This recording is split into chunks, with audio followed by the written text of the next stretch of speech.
Wyoming Territory, August 1883.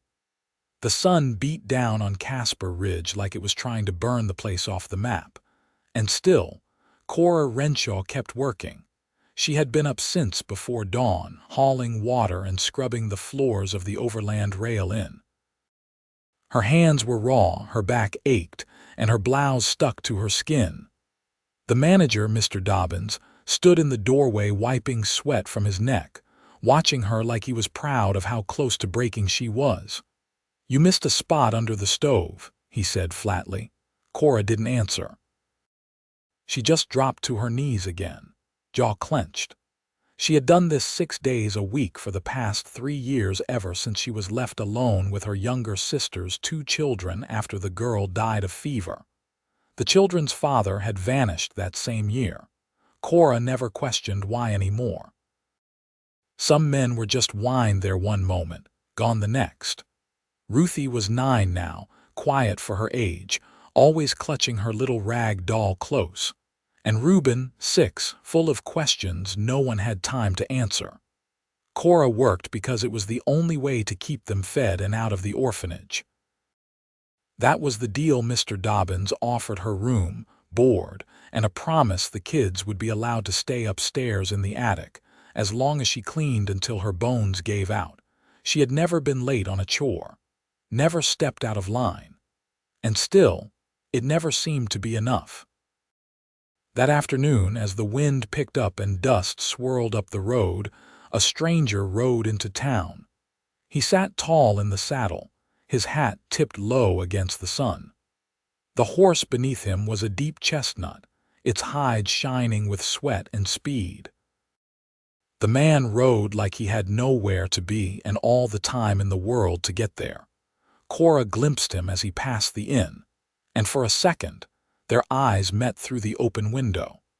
His were a strange color, something between gray and green, and they lingered on her longer than they should have. She turned away fast. She had no time for daydreams. The man tied his horse outside the livery and headed straight into the saloon across the street. His boots were dusty, his coat worn, but there was something clean about him, like he hadn't let the world ruin him yet. Folks inside turned when he entered. New faces always made people curious in Casper Ridge, especially ones who looked like they could shoot and smile at the same time. Zeke Northwood was not looking for trouble, but he always seemed to find it. He had come west from Missouri, chasing quiet. After years working cattle drives and helping folks rebuild after the war, he had saved enough to start thinking about land. A place of his own. Maybe horses. Maybe something more. He had no kin left, no wife, no promises to keep. Just a steady hand and a heart that still beat straight. He took a sip of whiskey, glanced out the saloon window and saw her again. The girl from the inn, bent over a bucket, her sleeves rolled, sunlight catching the curve of her jaw, the strain in her shoulders. She was young, maybe 23. Too young to look so tired. Zeke watched her carry a load of wood back to the kitchen door, a little girl trailing behind her with a doll tucked under one arm. A boy popped out next, barefoot and laughing, until she hushed him gently and sent him back inside. The barkeep leaned in. "That's Cora Renshaw. Been working for Dobbins since her sister died." Zeke kept his eyes on the door she disappeared through. "She got kids, her sisters. She's raising them herself." Zeke set the glass down. "He pay her fair," the barkeep gave a knowing chuckle. "He pays her just enough to keep her stuck." That night, Zeke stayed at the boarding house across the way. He could see the attic window of the inn from his room. A dim light flickered behind it. He pictured Cora tucking the children in, brushing a strand of hair from the girl's forehead, answering the boy's endless questions with the kind of patience only someone who had known deep sorrow could carry. He did not know why it stuck with him. The next morning he crossed the street just as she was coming out the kitchen door with a basket of laundry. She nearly dropped it when she saw him standing there. "Morning," he said, politely tipping his hat. She blinked, startled. "Good morning. I was wondering if Mr. Dobbins was around." Cora shifted the basket higher. "He's out back, probably counting his pennies." Zeke smiled slightly. "And you always work this early, always," she said. Then added, "There is no one else to do it." He nodded. "That your little girl and boy I saw yesterday. They are my niece and nephew," she said, careful with her tone. "They're lucky to have you." Cora looked at him, unsure what to say. Compliments were rare. Sincere ones even rarer. Zeke gave a short nod and stepped inside, leaving her standing there with her heart beating too fast. Inside, he found Dobbins in the back office. He did not waste time. "I want to pay off her debt," Zeke said plainly. "All of it," Dobbins laughed. "What debt?" "The one you keep her under. Room, board, laundry, the attic space. Whatever balance you think gives you the right to work her like a mule." Dobbins narrowed his eyes. "She came here with nothing. I gave her shelter." Zeke pulled a folded bill from his pocket and laid it on the desk. "How much?" Dobbins stared long and hard. Then muttered a number. Zeke counted out the full amount plus 10 extra. "She is done here. You will not bother her again." When Cora stepped into the kitchen half an hour later, she found Zeke waiting. "You are free," he said gently. "I paid what was owed." She blinked, confused. "Why would you do that?" "Because no one should work themselves to death just to survive. And because you deserve peace." Her mouth parted, but no words came. Her fingers gripped the basket tighter, like she might fall if she let go. "I do not know you," she said quietly.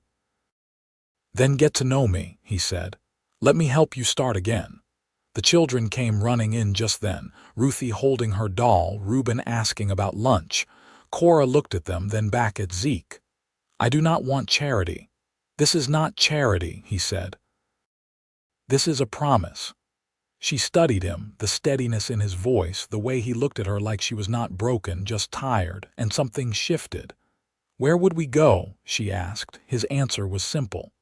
"Wherever you want. I have enough saved to get us land, a house. You would not have to work like that again." Cora looked down at her worn skirt, her blistered hands, her life in this town that had never once been kind.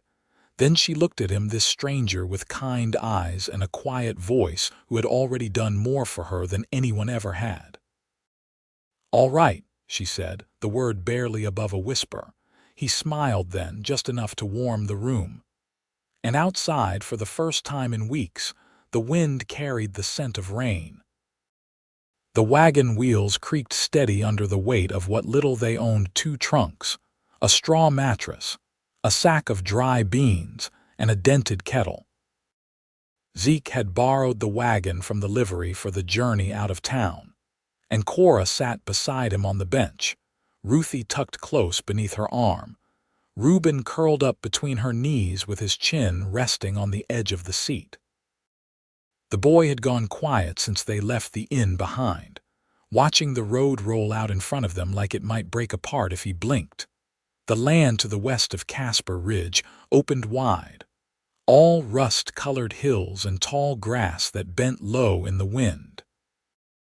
They passed a half-fallen homestead, its chimney still standing like a grave marker, and Cora's eyes lingered on it.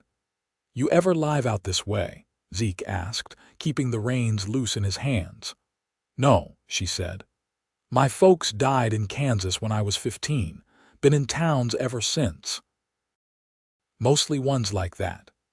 She nodded toward the ruin. He didn't press her for more. She didn't offer it. By late afternoon, they came upon the place he had spoken of, a stretch of land along the Platte River, with cottonwoods lining the bank and enough flat ground for building. The cabin was half finished. Just one room and a roof that needed shoring, but the walls stood firm, and the chimney held heat. Zeke had started it during the spring before riding out again, unsure whether he'd ever come back to finish it. "Not much to look at yet," he said, tying off the horses. Cora stepped down carefully, Ruthie still pressed to her side. Reuben hopped down and ran ahead toward the water, his laughter breaking the hush. She walked toward the cabin door, pressed her palm to the rough pine. "It's quiet here," he nodded. That was the idea. Inside, the floor was swept clean and the hearth blackened from the last fire. A stack of split wood leaned against the far wall. Zeke set the trunks down and unrolled the mattress near the back corner. There was no table yet, no chairs, but the space held stillness like a promise. Cora stood in the doorway, watching Reuben skip stones at the river's edge. "Are you sure you meant this?" Zeke turned from the hearth. "I don't say things I don't mean." She glanced toward the wagon. "We'll need a stove."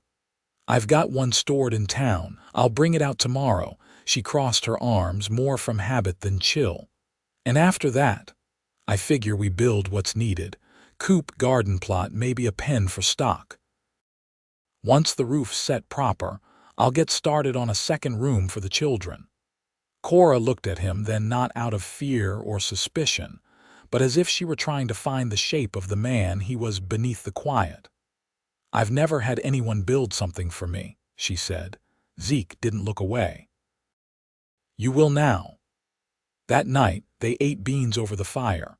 Ruthie fell asleep curled beside her brother, both of them bundled into quilts Cora had kept since their mother passed. Zeke sat just outside the cabin, sharpening a drawknife by lantern light. Cora came out and stood beside him, arms folded against the night air. "You ever been married?" she asked. He paused, then shook his head. "No, why not? Never found someone I couldn't walk away from, until now." She didn't answer, but her breath caught just slightly. The wind shifted through the grass, brushing against her skirts. "I don't know what to do with kindness," she said after a while. "It feels borrowed. It's not. I don't know how to trust it'll stay." He looked up, steady. "You don't have to trust it yet. Just let it come through the door." They didn't speak after that. She sat beside him until the fire burned low, her hands clasped tight against her lap. He didn't reach for them. He only sat close, so she'd know she wasn't alone with the dark anymore. And in the stillness between them, something small and solid began to take root. A week passed with the river rising slow from summer rains, and the cabin beginning to feel like more than just shelter. Zeke had hauled the black iron stove from town as promised, setting it with care near the hearth and sealing the flue tight against the wind. Cora had taken to cooking with a precision that spoke of long habit, meals plain but steady, always enough for the four of them. Reuben followed Zeke like a pup, asking about the different tools in the wagon or the way fence posts should be sunk. Ruthie kept to Cora's skirts, watching everything with quiet, owl-like eyes. One morning, as the sun cracked over the ridgeline, Cora stepped outside with an empty basin. Zeke was already at the fence line, hammering in the last of the eastern posts. She walked down the slope barefoot, her dress hem dark with dew. "You never said how you came by this land," she said, setting the basin down by the stream. Zeke tapped the post once more and leaned on it. "Saved for it during a winter drive down in Texas. Some old rancher was selling off parcels to pay debts. No one wanted the ones near the water, said the flooding was too much trouble." Cora knelt at the bank, rinsing the basin. "And you took it anyway. Didn't figure the land was the trouble. Just needed better hands on it." She looked over her shoulder, the morning light catching the edge of her cheek. "You always so sure of what's worth keeping." "Not always," he said, "but I know it when I see it." She didn't answer. Her fingers moved through the water like she was testing its truth. That afternoon, while Reuben and Ruthie napped on the porch, Zeke brought down the old hand planer from the wagon bed and began sanding planks for a table. Cora sat nearby, mending a torn sleeve from one of Reuben's shirts, her needle moving in tight, even strokes. "You ever build furniture before?" she asked without looking up. "Enough to know the first one's never pretty." She smiled just slightly. "Doesn't need to be. Just needs to stand." He glanced at her hands. "You always so like that." "Like what?" like the stitches are keeping the world from splitting open. She paused, thread between fingers. Maybe they are. The wind carried the scent of pine from the ridge. Zeke set the planer aside. "You ever think of what you'd do if things had gone different?" he asked. Cora tied off the thread, then looked at him. "You mean if life had been fair?" "I mean if it hadn't been so hard." She considered that. "I used to think I'd teach. Had a book of lessons once from back in Kansas. Got burned with the rest when town caught fire." He nodded slowly. "You'd have been good at it." She looked at him fully now, not guarded. "And you, if you hadn't ended up here, maybe I'd still be drifting. Maybe I'd have never stopped long enough to want more." Cora stood, brushing the thread ends from her lap. "What changed that?" "You did," he said without hesitation. She didn't speak, didn't move, just stood there in the golden hush between day and dusk, and he didn't look away. That night, after the children were asleep, Cora stepped softly into the doorway where Zeke was finishing a lantern wick. "I've been thinking," she said. He set the lantern aside. "If we're to stay here," she went on, "I want the children to have a proper place to sleep before winter. I can help with the framing. I've some strength left in me." "I know you do," he said, "and I'd like to start a vegetable plot before the frost comes. Do you know if the soil near the bank's any good, dark and soft near the bend? We'll dig it tomorrow." She nodded. "And I want to learn how to use the draw knife." He studied her a moment, then reached for the tool. "Come here." She crossed the room, standing close as he placed it in her hands. His palm touched hers, warm and steady. "You hold it like this," he said. "Let the blade do the work. Don't force it." She tried it once on the edge of a board, uneven but solid. "There," he said. "You've got the feel already. I learned fast." I never doubted that. The silence that followed wasn't empty. It was slow and full, like something waiting to be named. She looked up at him, her voice softer now. "I don't know how to do this. Let someone in." "You don't have to know," he said. "You just have to want to." "I think I do." His thumb brushed the back of her hand then, just once, before letting go. "Then we'll go slow. As slow as you need." She didn't pull away. She just closed her fingers around the draw knife and nodded once. Outside, wind stirred the cottonwoods. Inside, the lamp burned low and the hush between them turned warm. By late September, the cottonwood leaves had gone gold and brittle, and frost began to silver the grass before sunrise. The second room on the cabin stood framed and roofed, with chinking still to finish and a window cut clean for morning light. Cora had insisted on helping with the rafters, and though her arms ached for days after, she never said a word about it. Zeke noticed anyway, quietly shifting the heavier work toward himself without calling it out. One evening, after the children were asleep in their corner under the quilts, Cora sat beside the hearth, winding a length of blue calico into a ball. Zeke was fitting a wooden latch to the new door, the soft scrape of his blade the only sound for a while. "You ever think about your folks?" she asked, her voice low. "I do," he said, not pausing his work. "Not often, not like I used to. You lose them young. My mother passed during the war. Wasn't sickness or bullets, just wore herself out. My father, he never came back after Appomattox. Went west, I heard. Never wrote." She nodded once. "I thought mine were strong. They got sick the same week. Never seen a man as scared as my father was when my mother stopped breathing. He followed her 3 days later." Zeke set the blade aside and leaned back against the wall. The firelight threw shadows across his jaw, catching in the lines near his eyes. "You raise your sister after that." "I tried," she said. "We had kin nearby, but they were busy with their own grief. I did the best I could. She was only 10. Zeke rubbed his thumb along the edge of the latch. "You did more than most would have." Cora set the thread aside, then looked over at him without flinching. "These past few weeks, I've been waiting to feel like it's still a dream. Like I'll wake up back behind the inn, scrubbing floors before sunup. He didn't speak, just waited. But the dreams I have now, they're quiet.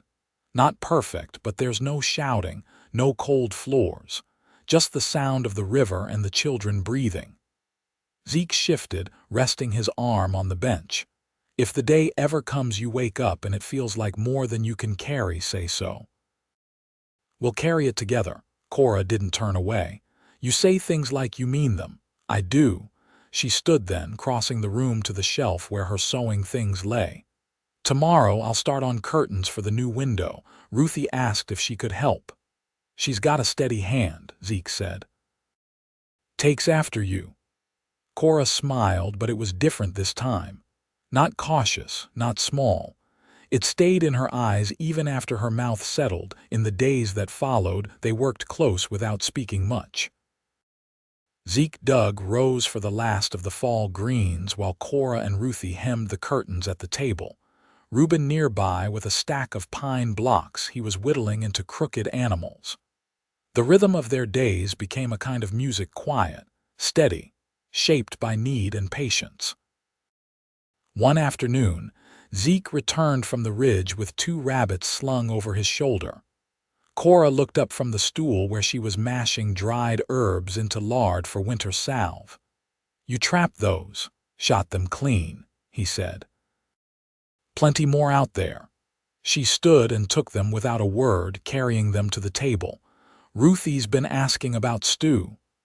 I figured she had, he said, setting his rifle on the pegs by the door.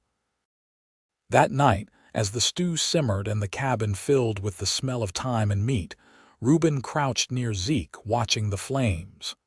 You think bears come near here? The boy asked. Not unless they're hungry, Zeke said. But I've got a rifle and a good dog sense about me. You don't have a dog, Zeke grinned. Then I guess I'll have to trust my sense alone. Cora looked up from the hearth. What about a name for the place? Zeke glanced at her. You thinking of one? Something simple, she said. Something that means we made it through, he thought a moment. What about Still Bend? She repeated it under her breath. Still Bend. Reuben wrinkled his nose. Why not something with bears? Maybe next time, Zeke said, tousling his hair. Later, after the children had gone to bed, Cora stepped out onto the porch. The moon hung low, casting silver over the field. Zeke followed, wrapping an old blanket around her shoulders. You know, she said, I used to think peace was something for other people. He stood beside her, quiet. But I was wrong. It's not something you find, it's something you build, slow and careful like a house. Zeke took her hand then, not sudden, not unsure, just steady. We're building it, he said. She squeezed once, then didn't let go. Not even when the wind lifted and the cold slipped between them. Not even when the lantern behind them burned low. The first hard frost came with a silence that settled deep into the trees. Cora woke early and stepped outside before light, wrapping a shawl around her shoulders. The earth beneath her bare feet was stiff, and the river had crusted over at the edges. She stood for a long while, listening to the hush, until the cabin door creaked and Zeke stepped out behind her, boots scuffing against the threshold. He handed her a mug of hot water steeped with dried mint and said nothing. They watched the slow blue of morning rise over Still Bend, the field rimmed with hoarfrost. Inside, Ruthie stirred in her sleep, but Reuben had already padded out to the hearth and was stoking the coals with the small iron poker Zeke had shaped for him. Cora turned back toward the door, pressing the heat of the mug to her lips. You ever think of marrying? She asked, not turning. Zeke's breath clouded the air. I've thought of it more in the last month than I did in the last 10 years.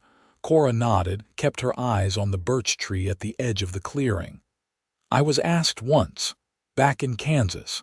He was a blacksmith's son. I liked him well enough, but I never said yes. Why not? Because I wanted to know who I was first, and then everything happened and I stopped looking for answers. Zeke stepped beside her, his shoulder brushing hers. You know what you want now. "I want a life that doesn't feel borrowed," she said, "and I want someone who'll stay." He didn't speak for a moment. Then, "I've been thinking of building a porch that wraps around the side. Somewhere to sit in summer, maybe shell peas or watch the children play." She looked at him finally. "That sounds like something a man would do if he planned to stay a long while." "I plan to stay the rest of my life," he said. The wind shifted, lifting a corner of her shawl. She reached for his hand, and when he took it, it fit without question. "I don't want a preacher or papers," she said. "Not right away, but I want something real." Zeke nodded. "Then we build it, same as everything else. One board at a time." By late morning, Ruthie sat at the table threading beans onto string to dry, her small hands moving with care. Reuben and Zeke worked outside, moving the last of the split wood into the lean-to. Cora stirred a pot of broth on the stove, pausing to glance out the window at the two figures in the pale sun. Reuben laughed, and Zeke reached down to ruffle his hair before handing him another bundle of kindling. She turned back to the stove, her lips pressed together in a smile that didn't fade. That evening, as they ate together, Ruthie looked up from her spoon. "Will we always stay here now?" Zeke met Cora's eyes across the table. She gave a quiet nod. "Yes," he said. "This is home now." Reuben looked from one to the other. "Can we plant an apple tree in the spring?" "We'll plant two," Cora said. Later, after the children were tucked into the new room with the quilt Cora had pieced from old shirts and feed sacks, she stepped out onto the porch where Zeke was sitting with his coat folded over his lap. She brought a jar of salve and knelt beside him, taking his calloused hand without a word. "You don't have to," he murmured. "I want to." She worked the balm into his palm, slow and careful. He watched her, eyes soft in the lantern glow. "I never thought I'd have this," he said. "A place, a family." "You do now," she said, pressing his hand between both of hers. "You have us." Zeke reached up and tucked a strand of hair behind her ear, his fingers lingering there. "Will you come sit beside me a while?" he asked. She did, folding herself against him beneath the quilt he'd brought out. They sat like that until the stars came out, and the night turned cold and still. In early spring, they planted the apple trees. Zeke dug the holes while Reuben and Ruthie helped scatter bone meal into the soil. Cora brought water from the river in the copper bucket Zeke had mended for her, and together they set the young saplings straight, tying them gently to stakes. By midsummer, the porch was finished, wide and shaded, with a bench long enough for all four of them. Cora taught Ruthie to read from a battered book of Psalms she'd found wrapped in cloth at the bottom of her trunk, and Reuben followed Zeke into the woods each morning to learn the tracks of deer and the ways of birdsong. On a cool evening in August, Zeke took Cora's hand and led her down to the bend in the river, where the grass grew long and the wind always moved gently. "I've got nothing to offer but this place and what we've built with our hands," he said. "But I love you. I've loved you from the first time I saw you standing in that kitchen doorway, tired and strong." Cora's eyes filled, but she didn't blink them away. "I never believed I'd be seen the way you see me," she said. "But here I am. Loved and known and home." He kissed her then, sure and steady, and she kissed him back with everything she had left to give. That fall they exchanged vows before the mountains, just them and the children, with Reuben holding a sprig of sage and Ruthie carrying a bundle of dried wildflowers. No preacher, no paper, just hands clasped, hearts spoken, and the river bearing witness. Years passed like pages turning in a well-loved book. The apple trees bore fruit, the garden yielded full, and the cabin grew with them. Cora stitched a quilt from the fabric of those first curtains, and it covered the bed she and Zeke shared every night. Ruthie grew tall and thoughtful, with hands quick to heal and a voice as soft as her mother's had been. Reuben never stopped asking questions, but he learned to answer them too. Cora and Zeke grew old together in the shade of Still Bend, their lives shaped by the land, held fast by the love they had chosen and built.